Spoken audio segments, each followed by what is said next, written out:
So I actually wanted to do another example for solving a basic calorimetry problem, just to make sure you're comfortable with if you're asked to solve for something that's basically a subset of the delta T. So the same deal is that the calorimeter contains the water, so the water is part of the surroundings, and the reaction or the thing we're interested in this case the polystyrene, any heat that is released from the polystyrene is absorbed by the water, which is part of the calorimeter. And usually the way of it is that you have the information about the water, and therefore you can back calculate to see what's going on with the thing of interest, in this case, the polystyrene. So we would work out the Q for our water, which is going to be the mass of the water times the specific heat of the water times delta T of the water. Okay. And just remember, specific heat capacity of water is something you'd probably look up in like the ALEKS data table or something. Okay, so in this case the mass of the water is 150 grams. Specific heat capacity of water I know is 4.184 joules per gram, if I can find that, per degree Celsius. And delta T of the water, so just look really carefully because you've also got information about the temperature of the polystyrene. The water starts at 24 and heats up to 33.1. So for delta T, it's always final minus initial. 33.1 minus 24 will give me my difference in terms of degrees Celsius. Okay, so 33.1 minus 24, 9.1 times 4.184 times 150 is 5711.16 joules, which is being absorbed by the water, positive sign for Q. So the value of Q for the polystyrene is equal in magnitude and opposite in sign to Q for the water. So that is going to be minus 5711.6 joules. So now we can rearrange my expression for Q for the polystyrene, and I want to solve for delta T for the polystyrene. So Q, the poly, just going to use QP, that'll work, is the mass of the polystyrene times the specific heat of the polystyrene times delta T for the polystyrene. So delta T of the polystyrene is Q for the polystyrene divided by the mass of the polystyrene times the specific heat capacity of the polystyrene.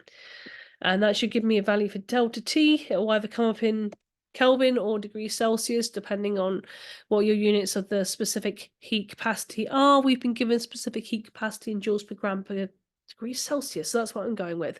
Minus 5711.6 joules divided by 55.5 grams times specific heat 0.1880 joules per gram per degree Celsius.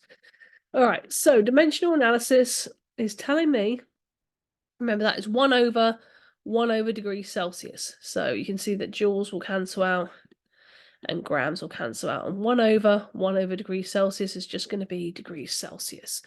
All right, so divide that by 55.5 times 1.880, and we get minus 54 how many sig figs have we asked for? 2. 54.736 will be more than enough degrees Celsius. So the minus is important because it's telling me the polystyrene has cooled down if delta T is a minus number. So remember, delta T is always final temperature minus initial temperature. Now we know the final temperature because the definition of thermal equilibrium is that the water and polystyrene are at the same final temperature, which is in this case a 33.1 degrees. So we're going to rearrange and solve for my initial temperature of the polystyrene, which should be hotter than the final temperature. Okay, so what we're going to end up doing then is going to be delta T, and then we're going to be adding our our final temperature. No, not our final temperature. I'm rearranging for the wrong thing, aren't I?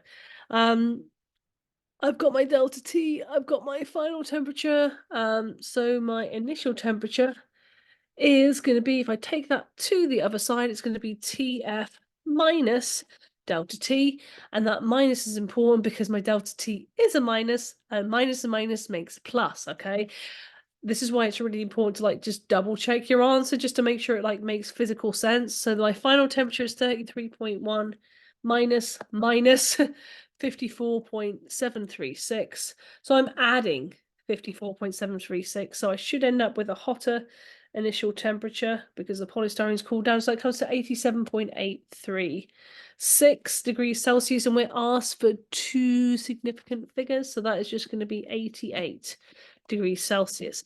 Does that make sense? Yes, it does. The polystyrene started off hot, 88 degrees, been put into cold water at 24.